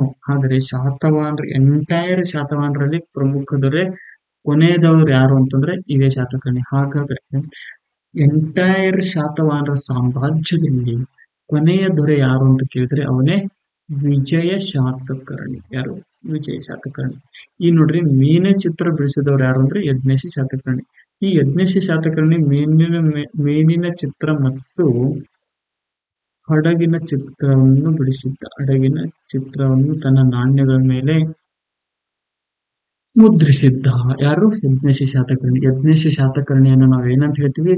ಶಾತವಾಹನ ಸಾಮ್ರಾಜ್ಯದ ಕೊನೆಯ ಪ್ರಮುಖ ದೊರೆ ಯಾರು? ಯಜ್ಞೇಶಿ ಶಾತಕರ್ಣಿ. ಈ ಸಿಮುಖನನ್ನು ನಾವು ಏನಂತ ಹೇಳ್ತೀವಿ ಅಂದ್ರೆ ಶಾತವಾಹನರ ಸ್ಥಾಪಕ ಅಂತ ಹೇಳ್ತೀವಿ. ಸ್ಥಾಪಕ ಸ್ಥಾಪಕ ಅಂತ ಹೇಳ್ತೀವಿ. ಸ್ಥಾಪನೆ ಮಾಡೋದಕ್ಕೆ ಸಹಾಯ ಪ್ರೇರಣೆ ನೀಡಿದವರು ಯಾರು ಅಂದ್ರೆ ಕುಂದಾಚಾರ್ಯರು. ಯಾರು? ಕುಂದಾಚಾರ್ಯರು ಅಂತ ನೋಡಿ. ಇನ್ನು 1ನೇ ಶಾತಕರ್ಣಿ ಫಸ್ಟ್ ಆಪ್ಷನ್ ನೋಡ್ರಿ, ಅಶ್ವಮೇಧವನ್ನು ನಡೆಸಿದ್ದ ಮತ್ತು ರಾಜಸೂಯವನ್ನು ನಡೆಸಿದ್ದ. ಮಧ್ಯಪ್ರದೇಶದಲ್ಲಿ ಕಂಡುಬರುವ ಸಾಂಚಿ ಸ್ತೂಪದ ಮೇಲೆ ಯಾರ ಹೆಸರು? ಸಾಂಚಿ ಸ್ತೂಪದ ಮೇಲೆ ಅಲ್ಲ, ಸಾಂಚಿ ಸ್ತೂಪದ ಮಹಾದ್ವಾರದ ಮೇಲೆ ಯಾರ ಹೆಸರು ಕಂಡು ಬರುತ್ತೆ ಅಂದ್ರೆ ಅದೇ 1ನೇ ಶಾತಕರ್ಣಿಯ ಹೆಸರನ್ನು ಕಂಡು ಬರ್ತದ. ಈ 1ನೇ ಶಾತಕರ್ಣಿ ಸಿಮುಖನ ಮಗನಾಗಿದ್ದ. ಇಲ್ಲಿ ನೋಡ್ರಿ, ಸಿಮುಖ ಅಂತ ಬಂದೈತಿ. ಇವನು ವೈದಿಕ ಮಾರ್ಗ ಅನುಸರಿಸಿಕೊಂಡಿದ್ದ ಮತ್ತು ಜೈನರ ಬಗ್ಗೆ ಮತ್ತು ಬೌದ್ಧರ ಬಗ್ಗೆ ಕಾಳಜಿಯನ್ನು ಹೊಂದಿದ್ದ. ಶಿವಮುಖ ಒಟ್ಟಾರೆಯಾಗಿ 23 ವರ್ಷ ಆಳ್ವಿಕೆ ಮಾಡಿದ. ಎಷ್ಟು ವರ್ಷ ಆಳ್ವಿಕೆ ಮಾಡಿದ? 23 ವರ್ಷ ಆಳ್ವಿಕೆ ಮಾಡಿದ್ದ. ಶಾತವಾಹನರ ಬಗ್ಗೆ ಇನ್ನೊಂದು ನಿಮ್ಗೆ ಗೊತ್ತಿರಲಿ, 2011ರಲ್ಲಿ ಇವರ ಮಿಶ್ರ ಲೋಹಗಳು ಕಂಡು ಬಂದಾವ. ಮಿಶ್ರ ಲೋಹದಿಂದ ಕೂಡಿದ್ದ ಪುಟಿನ ಎಂಬ ನಾಣ್ಯ ಕಂಡು ಬಂದದ. ಎಲ್ಲಿ? 2011ರಲ್ಲಿ ಎಲ್ಲಿ ಕಂಡು ಬಂದದ? ಅದೇ ಶಿವಮೊಗ್ಗದಲ್ಲಿ ಕಂಡು ಬಂದದ. ಮಿಶ್ರ ಲೋಹ ಯಾವುದು ಅಂದ್ರೆ ಬೆಳ್ಳಿ ಮತ್ತು ಸೀಸದಿಂದ ಕೂಡಿರುವ ಲೋಹದಿಂದ ಶಾಸನ ಇದು ನಾಣ್ಯ ಯಾವುದು? ಪುಟಿನ್ ಎಂಬ ನಾಣ್ಯ ಎಲ್ಲಿ ಕಂಡು ಬಂದದ? 2011ರಲ್ಲಿ. ಇದರ ಮೇಲೆ ಆನೆ ಚಿತ್ರದ ಅಂತ ಹೇಳ್ತದ. ಯಾವ ಚಿತ್ರ?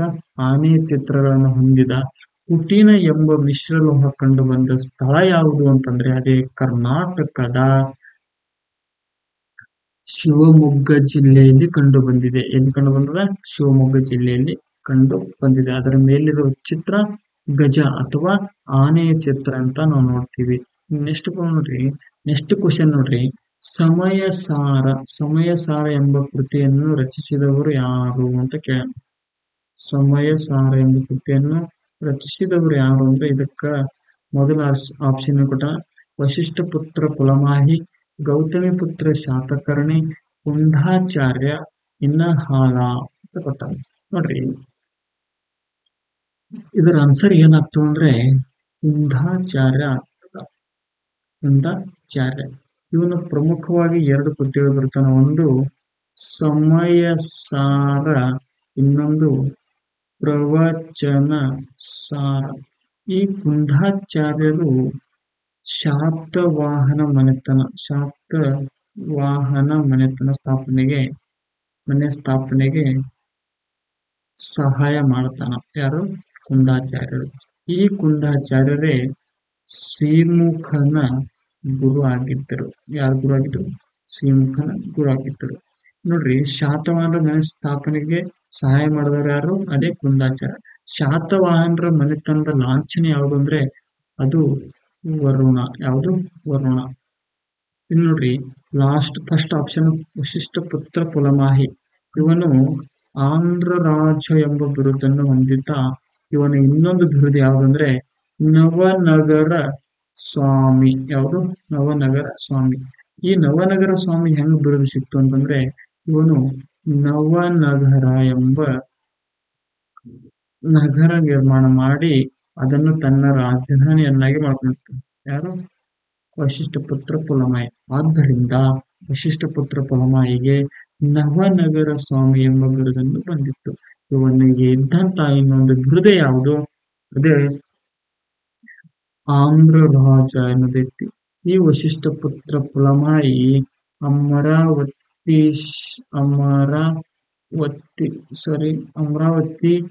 ಸ್ತೂಪ ನಿರ್ಮಾಣ ಮಾಡ್ಯಾನ. ಯಾರು? ಅಮರಾವತಿ ಸ್ತೂಪ ನಿರ್ಮಾಣ ಮಾಡ್ಯಾನ. ಇನ್ನು ಕೊನೆಯದಾಗಿ ಗೌತಮಿ ಪುತ್ರ ಶಾತಕರ್ಣಿ. ಇವನ ತಾಯಿ ಬಾಲಾಶ್ರೀ, ತಂದೆ ಶಿವಸ್ವತಿ. ಈ ಬಾಲಾಶ್ರೀ ಹೊರಡಿಸಿದ ಶಾಸನ ಯಾವುದು ಅಂದ್ರೆ ಅದೇ ನಾಸಿಕ ಶಾಸನ ಯಾವುದು ನಾಸಿಕ ಶಾಸನ ಭಾಷೆಯಲ್ಲಿ ಅಂದ್ರೆ ಒಂದು ಗಥಾ ಸಪ್ತ ಸತಿ ಮತ್ತು ಸತ್ಯ ಸತ್ಯಶ್ರೀ. ಇದು ಗಥಾ ಸಪ್ತಸತಿ 700 ಶೃಂಗಾರಗಳನ್ನು ಹೊಂದಿದೆ. ಎಷ್ಟು? 700 ಶೃಂಗಾರಗಳನ್ನು ಹೊಂದಿದೆ. ಇದು ಗೌರಿ ಮಂದಿರದ ಉಲ್ಲೇಖ ಪಟ. ಗೌರಿ ಮಂದಿರದ ಉಲ್ಲೇಖ ನೀಡ್ಯಾನ ಎದ್ರೊಳಗ? ಗಥಾ ಸಪ್ತ ಸೃತಿದೊಳಗ. ಇದು ನೋಡ್ರಿ, ಹಾಲನ ಆಸ್ಥಾನದೊಳಗೆ ಒಬ್ಬ ಕವಿ ಇದ್ದ. ಯಾರು ಅಂದ್ರೆ ಸರ್ವವರ್ಮ. ಸರ್ವವರ್ಮ ಇವನು ಒಂದು ಕೃತಿ ಬರುತ್ತಾನೆ. ಯಾವ್ದಂದ್ರೆ ಕಾತಂತ್ರ ವ್ಯಾಕರಣ. ಯಾವುದು? ಕಾತಂತ್ರ ವ್ಯಾಕರಣ. ಯಾವ ಭಾಷೆಯಲ್ಲಿ ಬರೀತಾನೆ ಅಂದ್ರೆ ಸಂಸ್ಕೃತ ಭಾಷೆಯಲ್ಲಿ ಬರೀತಾನೆ. ಭಾಷೆಯಲ್ಲಿ ಬರೀತಾನೆ. ಯಾವುದು? ಕಾತಂತ್ರ ವ್ಯಾಕರಣ. ಕಾತಂತ್ರ ವ್ಯಾಕರಣ ಬರೆದಂತ ಸರ್ವವರ್ಮನು ಈ ಕೆಳಗಿನ ಯಾವ ಶಾತವಾಹನ ಅರಸನ ಆಳ್ವಿಕೆಯಲ್ಲಿ ಇದ್ದ ಅಂತ ಕೇಳಿದಾಗ ಯಾರ ಹೆಸರು ಹೇಳ್ಬೇಕು ನಾವು? ಇದೇ ಹಾಲ. ಹಾಲ ಇವನು ಶಾತವಾಹನರ ಎಷ್ಟನೇ ದೊರೆ ಅಂದ್ರೆ 17ನೇ ದೊರೆ. ಈ 17 ಎಂಬುದರ ಇನ್ನೊಂದು ವಿಶೇಷತೆ ಏನಂದ್ರೆ, ನಮ್ಮ ಸಂವಿಧಾನದಲ್ಲಿ 17ನೇ ವಿಧಿ ಏನ್ ಹೇಳ್ತಂದ್ರೆ ಅಸ್ಪೃಶ್ಯ ಅಸ್ಪೃಶ್ಯತೆ ನಿವಾರಣೆ ಬಗ್ಗೆ ಹೇಳ್ತದೆ. ಎಷ್ಟನೇದು? 17ನೇ ವಿಧಿ ಏನ್ ಹೇಳ್ತಾನಂದ್ರೆ ಅಸ್ಪೃಶ್ಯತೆ ನಿವಾರಣೆ ಬಗ್ಗೆ ಹೇಳ್ತದ. ಈ 17ನೇದು ವಿಶೇಷತೆ ಹಾಲ ಎಂಬುವನು 17ನೇ ಶಾತವಾಹನ ದೊರೆ ಆಗಿದ್ದ. ಇನ್ನು ನೆಕ್ಸ್ಟ್ ಕ್ವಶನ್ ಗೊತ್ತಿರ್ಲಿ. ಶಾಲಿವಾಹನ ಎಂದು ಕೆಳಗಿನ ಯಾವ ದೊರೆಯನ್ನು ಕರೆಯಲಾಗುತ್ತದೆ? ಶಾಲಿವಾಹನ ಎಂದು ಯಾವ ಕರೀತಾರೆ? ವಶಿಷ್ಠ ಪುತ್ರ ಶಾತಕರ್ಣಿ, ಶಿವಸ್ವತಿ, ವಶಿಷ್ಠ ಪುತ್ರ ಪುಲಮಾಯಿ, ಇನ್ನೊಂದು ಸಿಮುಖ. ಇದರ ಆನ್ಸರ್ ಏನಾಗ್ತದೆ ಆನ್ಸರ್? ಶಾಲಿವಾಹನ ಎಂದು ಕೆಳಗಿನ ಯಾವ ದೊರೆಯನ್ನು ಕರೆಯಲಾಗುತ್ತದೆ ಅಂದ್ರೆ ಅದೇ ಶಾಲಿವಾಹನ ಎಂದು ಕೆಳಗಿನ ಯಾವ ದೊರೆಯನ್ನು ಕರೆಯಲಾಗುತ್ತದೆ ಅಂತ ಕೇಳೋಣ. ಯಾರಿಗೆ ಕರೆಯಲಾಗುತ್ತದೆ ಶಾಲಿವಾಹನ ಎಂದು?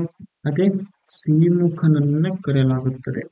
ನೋಡ್ರಿ, ಈ ಸಿಮುಖನಿಗೆ ಜೈನ ಸಾಹಿತ್ಯದಲ್ಲಿ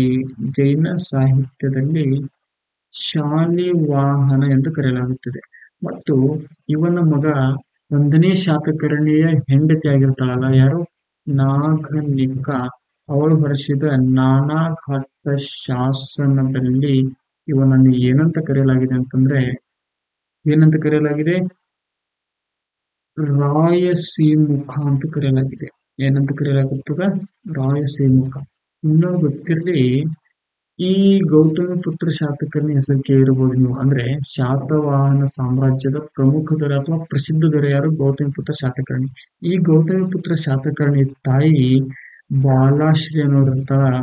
ಈ ಬಾಲಾಶ್ರೀ ಹೊರಡಿಸಿದ ಶಾಸನ ನಾಸಿಕ ಶಾಸನ. ಈ ನಾಸಿಕ ಶಾಸನದಲ್ಲಿ ಈ ಸಿಮುಖನಿಗೆ ಕುರಿತು ಏನಂತ ಹೇಳ್ತಾಳ ಅಂತಂದ್ರೆ ಅದ್ವಿತೀಯ ನಾದವನು ಎಂದು ಹೇಳಲಾಗಿದೆ. ಅದ್ವಿತೀಯ ನಾದವನು ಎಂದು ಹೇಳಲಾಗಿದೆ. ಇನ್ನು ವಶಿಷ್ಠ ಪುತ್ರ ಪುಲಮಾಯಿಗೆ ಏನಂತ ಕರೆಯಲಾಗುತ್ತದೆ ಅಂತಂದ್ರೆ ಆಂಧ್ರ ರಾಜ್ಯ ಎಂದು ಕರೆಯಲಾಗುತ್ತದೆ ಮತ್ತು ನವನಗರ ಸ್ವಾಮಿ ಎಂದು ಕರೆಯಲಾಗುತ್ತದೆ. ಈ ವಶಿಷ್ಠ ಪುತ್ರ ಪುಲಮಾಯಿ ಸತ್ರಪರು ಬರ್ತಿರ್ತಾರೆ. ಸತ್ರಪರು ಅಥವಾ ಶಕರ ದೊರೆಯಾದಂತಹ ರುದ್ರದಾಮನೊಂದಿಗೆ ವೈವಾಹಿಕ ಸಂಬಂಧ ಹೊಂದಿದ್ದ. ನೋಡ್ರಿ, ಇನ್ನೊಂದು ರೀತಿಯಲ್ಲಿ ಶಿವಸ್ವತಿ ಎನ್ನುವುದು, ಶಿವಸ್ವತಿ ಯಾರು ಅಂತಂದ್ರೆ ಗೌತಮಿ ಪುತ್ರ ಶಾತಕರ್ಣಿಯ ತಂದೆಯಾಗಿದ್ದರು. ಯಾರು? ಶಿವಸ್ವತಿ. ಶಿವಸ್ವತಿಯ ಕಾಲದಲ್ಲಿ ಇವನ ರಾಜಧಾನಿ ಯಾವುದಾಗಿತ್ತು ಅಂದ್ರೆ ಜುನ್ನಾರ ಆಗಿತ್ತು.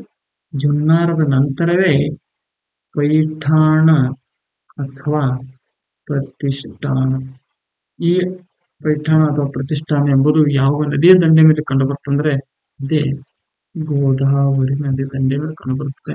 ಈ ಗೋದಾವರಿ ನದಿ ಹರಿಯುವ ಒಟ್ಟು ಉದ್ದ 1465. ಇದನ್ನು ದಕ್ಷಿಣ ಭಾರತದ ವೃದ್ಧ ಗಂಗೆ ಎಂದು ಕರೆಯಲಾಗುತ್ತದೆ. ಹಾಗಾದ್ರೆ ದಕ್ಷಿಣ ಭಾರತದ ಗಂಗೆ ಯಾವುದು? ಕಾವೇರಿ ನದಿ. ಇದು ಕಾವೇರಿ, ಇದು ಕರ್ನಾಟಕದಲ್ಲಿ ಹರಿಯುವ ಅತಿ ಉದ್ದವಾದ ಕರ್ನಾಟಕದ ನದಿ. ಈ ಕಾವೇರಿ ನದಿ ಹರಿಯುವ ಉದ್ದ ಎಷ್ಟು ಅಂದ್ರೆ 804 ಅಥವಾ 805. ಈ ಕಾವೇರಿ ನದಿ ಕರ್ನಾಟಕದಲ್ಲಿ ಹರಿಯುವುದು 380 ಕಿಲೋಮೀಟರ್. ದ್ವೀಪಗಳನ್ನು ಒಳಗೊಂಡು 380 ಕಿಲೋಮೀಟರ್. ದ್ವೀಪಗಳನ್ನು ಹೊರತುಪಡಿಸಿ 320 ಕಿಲೋಮೀಟರ್ ಹರಿಯುತ್ತದೆ. ಮತ್ತು 320ರ ಇನ್ನೊಂದು ವಿಶೇಷತೆ ಏನಂದ್ರೆ 320 ನಮ್ಮ ಕರ್ನಾಟಕ ಹೊಂದಿರೋ ಕರಾವಳಿ ಉದ್ದ. ಕರಾವಳಿ ಉದ್ದ. ಇನ್ನು ವಶಿಷ್ಠ ಪುತ್ರ ಶಾತಕರ್ಣಿ ಐತಿ. ಈ ವಶಿಷ್ಠ ಪುತ್ರ ಶಾತಕರ್ಣಿಯು ವಶಿಷ್ಠ ಪುತ್ರ ಪುಲಮಾಯಿಯ ಉತ್ತರಾಧಿಕಾರಿಯಾಗಿ ಕೆಲಸ ಮಾಡಿರ್ತಾರೆ. ಯಾರು? ಉತ್ತರಾಧಿಕಾರಿಯಾಗಿ ಕೆಲಸ ಮಾಡಿದವರು ಯಾರು? ಅವರೇ ವಶಿಷ್ಠ ಪುತ್ರ ಶಾತಕರ್ಣಿ. ಯಾರ ಉತ್ತರಾಧಿಕಾರಿಯಾಗಿದ್ರು ಅಂದ್ರೆ ಅವರೇ ವಶಿಷ್ಠ ಪುತ್ರ ಪುಲಮಾಯಿಯ ಉತ್ತರಾಧಿಕಾರಿಯಾಗಿದ್ದ. ಇನ್ನು ನೆಕ್ಸ್ಟ್ ಕ್ವಶನ್ ನೋಡ್ರಿ. ಇವತ್ತಿನ ಕ್ಲಾಸ್ ನಿಮ್ಗೆ ಏನಾದ್ರು ಇಷ್ಟ ಆಗಿದ್ರೆ ನೋಡಿ, ಪ್ರಥಮ ಬಾರಿಗೆ ನಾನು ಈ ಪ್ರಯತ್ನಗಳನ್ನ ಮಾಡ್ತಾ ಇದ್ದೀನಿ. ಇದಕ್ಕೆ ಯಾವುದೇ ಫೀಸ್ ಇರೋದಿಲ್ಲ. ಇದಕ್ಕೆ ನಾನು ಎಷ್ಟು ಸಾಧ್ಯವಾಗುತ್ತೋ ಅಷ್ಟು ಎಕ್ಸ್ಪ್ಲೇನ್ ಕೊಡ್ತಾ ಇರ್ತೀನಿ. ಈ ಕ್ಲಾಸ್ ನಿಮ್ಗೆ ಏನಾದ್ರೂ ಇಷ್ಟ ಆಗಿದ್ರೆ ಸ್ಪರ್ಧಾತ್ಮಕ ಪರೀಕ್ಷೆಗೆ ಆರಂಭಿಸಿರುವ ಅಥವಾ ಸ್ಪರ್ಧಾತ್ಮಕ ಪರೀಕ್ಷೆಯನ್ನು ನಂಬಿಕೊಂಡಿರ್ತಕ್ಕಂಥ ನಿಮ್ಮ ಗೆಳೆಯನಿಗೆ ಈ ವಿಡಿಯೋನ ಶೇರ್ ಮಾಡೋದರ ಮೂಲಕ ಮತ್ತು ಈ ವಿಡಿಯೋನ ನೋಡಿದಾಗ ನಿಮ್ಮ ಅನಿಸಿಕೆ ಏನು ಅಂತ ತಿಳಿಸಬೇಕಾದ್ರೆ ಕೆಳಗೆ ಕಮೆಂಟ್ ಬಾಕ್ಸ್ ಅಲ್ಲಿ ಬರೆಯಿರಿ. ಮತ್ತು ಇಷ್ಟವಾದರೆ ಒಂದು ಲೈಕ್ ಕೊಟ್ಟು ಪಕ್ಕದಲ್ಲಿರುವ ಸಬ್ಸ್ಕ್ರೈಬ್ ಬಟನ್ ಅನ್ನು ಪ್ರೆಸ್ ಮಾಡುವುದರ ಮೂಲಕ ನಮ್ಮ ಚಾನೆಲ್ಗೆ ಸಬ್ಸ್ಕ್ರೈಬ್ ಆಗಿ ಅಂತ ಹೇಳ್ತೀನಿ. ಇವತ್ತಿನ ಕ್ಲಾಸ್ ನ ಮುಗಿಸ್ತಾ ಇದ್ದೀನಿ. ನಮಸ್ಕಾರ.